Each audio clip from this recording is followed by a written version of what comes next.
وسلموا على رسوله الكريم أما بعد أعوذ بالله من الشيطان الرجيم بسم الله الرحمن الرحيم إن الذين آمنوا وعملوا الصالحات لهم أجر غير ممنون صدق الله العظيم إن الله وملائكته يصلون على النبي يا أيها الذين آمنوا صلوا عليه وسلموا تسليما الصلاة والسلام عليك يا رسول الله السلام علیکم یا سیدی یا حبیب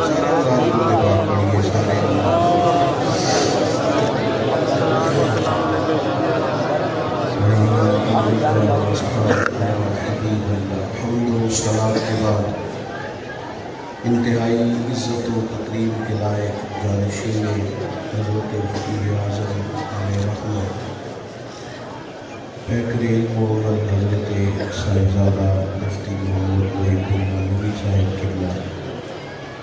یہ جو اسٹیج ہے یہ سارے کا سارا علماء سے مدرسین سے اور ان لوگوں سے بھرا ہوا ہے جن کی وجہ سے گلشن کے بڑے سارے پھول مہکتے ہیں اور بڑی ساری جگہوں پہ روشنی رہتی ہے. چونکہ بات کرنا میرے ذمہ تھا اس لیے میں کرسی پہ بیٹھ گیا، اگرچہ تقاضۂ ادب یہی تھا کہ یہاں جتنے علماء مشائخ طلبہ فراز ہیں ان کے درمیان میرے جیسا طالب علم اس طرح نہ بیٹھتا. بہرحال عزیز دوستوں، کچھ چیزیں ایسی ہوتی ہیں جو کہہ دی جائیں تو وہ لفظوں اور جملوں میں بند ہو جاتی ہیں اور ان کو کہہ دینے سے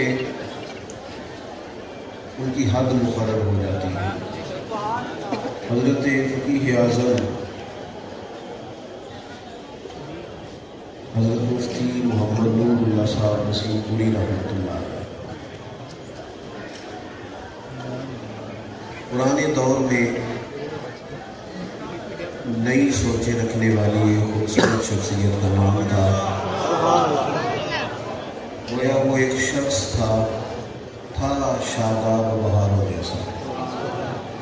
انہوں نے خدمات سر انجام دی ہے اور مزاج کو اور اپنے دائیں بائیں رہنے والوں کو علم کا مزاج دیا ہے. اپنے فتاویٰ کی صورت میں وہ دین کے ہر طالب علم کے سامنے ہر وقت موجود ہے. ان سے استفادہ کیا جا سکتا ہے، ان کو دیکھا جا سکتا ہے، ان کو سمجھا جا سکتا ہے.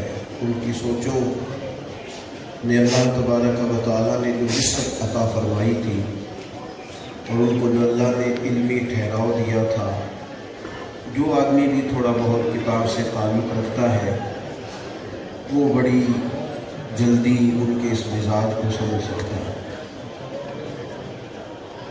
میں ایک دفعہ پہلے بھی کچھ باتیں ان کے حوالے سے عرض کر چکا ہوں.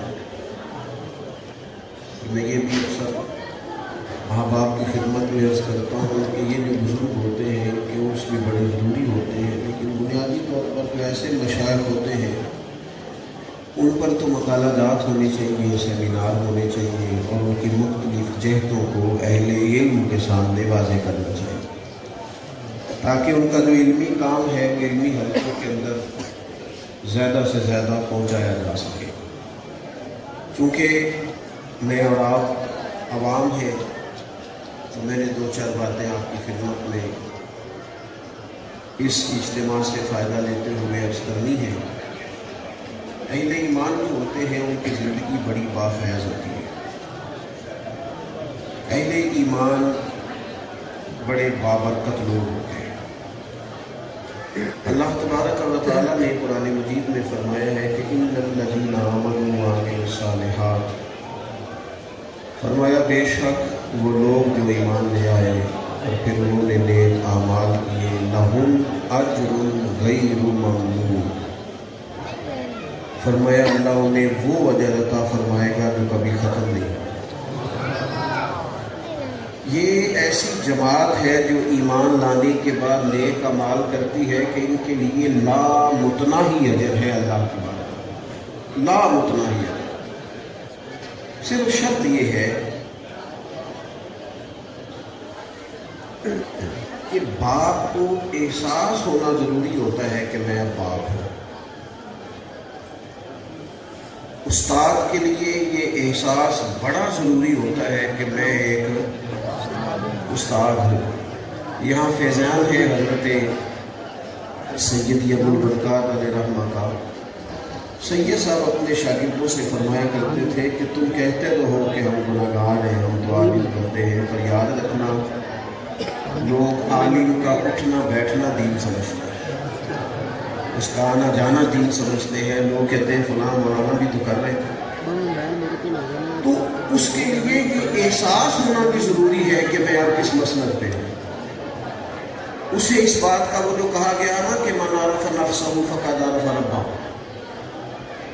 جس نے ذرا پہچان لیا نا کہ میں کون ہوں، وہی تو اس رستے پہ چل نکلا ہے جس رستے پہ انسان کو اللہ تعالیٰ کی معرفت نصیب ہوتی ہے۔ بندہ مومن بڑا بافیض ہوتا ہے، بڑا بابرکت ہوتا ہے، بس اسے سمجھ لینا چاہیے کہ میں مومن ہوں۔ اسے اس بات کا احساس ہونا چاہیے کہ میں، آپ دیکھیے نا نبی اکرم صلی اللہ تعالیٰ علیہ وسلم نے فرمایا میرا مومن ہر حال میں نفع اٹھاتا ہے۔ اگر اللہ تعالیٰ اسے نعمت دے تو شکر کر کے نفع لے لیتا ہے، اور اگر رب کوئی آزمائش ڈالے تو صبر کر کے رب سے اجر لے لیتا ہے۔ ہر حال میں نفع۔ اور صحیح بخاری میں موجود ہے، حضور علیہ السلام نے فرمایا اگر کوئی بندہ کوئی نیک کام کرتا تھا پھر وہ بیمار ہو گیا یا کسی وجہ سے کمزور ہو گیا اور وہ کام نہ کر پایا، کوئی عذر مانے ہوا، تو کریم محبوب علیہ السلام فرماتے ہیں رب فرشتوں سے فرماتا ہے کہ چونکہ تقدیر کی رسی نے اس بندے کو جکڑ لیا ہے، لہذا وہ جو نیک اعمال کرتا تھا نا صحت کی حالت میں، وہ تم اس کے نامہ اعمال میں لکھتے رہنا، اس کو وہ اجر دیا جائے گا جو کبھی ختم نہیں ہوگا۔ ہمارا یہ مسئلہ ہوتا ہے کہ ہم نہ مفت کا احساس کمزوری کا شکار ہوتے ہیں بلا وجہ کا۔ ہمارے بزرگ تھے وہ فرمایا کرتے تھے کہ بھائی اگر تمہیں کوئی بندہ مولوی صاحب کہے تو پریشان نہیں ہونا، اس کو باعث فخر سمجھنا۔ بعض لوگ پریشان ہو گئے میں نے تو میرا مولوی نہ سمجھی، وہ کہتے تو اسے کہا کرو نہیں تو میرے سمجھی میں مولوی ہوں۔ اس میں کمزوری والی کون سی بات؟ اسے اپنی عزت کا احترام کا پتہ ہونا چاہیے، اسے پتہ ہونا چاہیے اللہ نے اسے کیا اعزاز عطا کیا۔ تو بندہ مومن اللہ تبارک و تعالیٰ نے اسے بڑے اعزازات سے نوازا ہوتا ہے۔ یہ تو کلمہ پڑھ لیتے ہیں نا، جب کلمہ، پھر اس کی شان یہ بن جاتی ہے کہ کنتم خیر امۃ، کلمہ پڑھتے ہی اللہ تعالیٰ اسے ساری امتوں پر اعزاز عطا فرما دیتا ہے۔ ہم نہ اس بات کو سمجھنے کو تیار نہیں ہوتے۔ میں نے دیکھا ہے صرف غریب آدمی امیر سے مرعوب نہیں ہوتا، وزیروں کو مرعوب ہوتے دیکھا ہے۔ یہ کہاں سے آ گیا؟ یہ برطانیہ سے آ گیا، یہ کہاں سے آ گیا؟ یہ امریکہ سے آ گیا۔ وہ ہمارے یہاں لوگ مسئلہ بھی پوچھتے ہیں، کوئی بیچارہ غریب عیسائی ہو نا کبھی تو لوگ مسئلہ پوچھتے ہیں کہ سانیہ نال کھانا جائز ہے؟ میں کہنا جی امریکہ کا صدر سائی آ جائے پاکستان تو پھر نہیں، تو کبھی مسئلہ پوچھا کبھی کسی نے؟ وہاں تو سارے بیٹھے ہوتے ہیں، حضرت مسکرا رہے، آپ غور کریں بات پہ، وہاں تو مولوی مفتی مشیر ہوتے ہیں وہ بھی ساتھ بیٹھے ہوتے ہیں۔ کبھی کسی نے پوچھا ہے کہ جائز ہے کہ اس کا مطلب ہے فتوے میں بھی فرق ہے کہ غریب ہو تو فتویٰ اور ہے اور امیر ہو تو معاملہ ذرا اور ہے۔ آپ میری بات کو سمجھیں کہ مرعوب ہو جانا، کسی کے رعب کا شکار ہونا، اس سے ذرا اوپر اٹھے۔ زندگی وہ لوگ مزہ لے کے جیتے ہیں جو اللہ تبارک و تعالیٰ کی تقدیر پر پوری طرح راضی ہوتے ہیں، اللہ کی رضا پر پوری طرح جن لوگوں کا۔ حضرت خواجہ جبیر رحمۃ اللہ علیہ کی جو مکتوبات شریف ہے نا آپ کے، خواجہ قطب الدین صاحب علیہ رحمہ کے نام، ان میں ایک مکتوب میں خواجہ صاحب میں رات ہی دیکھ رہا تھا، آپ فرمانے لگے بیٹا اللہ کے بندے کی شان پتہ کیا ہے؟ اپنے مرید کی تربیت کرتے ہیں، اس مرید کی جنہوں نے پھر آگے لاکھوں ہزاروں لوگوں کی تربیت کی۔ کہنے لگے رب کے بندے کی شان یہ ہے کہ اللہ کا بندہ ہر اس بات پہ راضی ہوتا ہے جس پہ اس کا رب راضی ہوتا ہے۔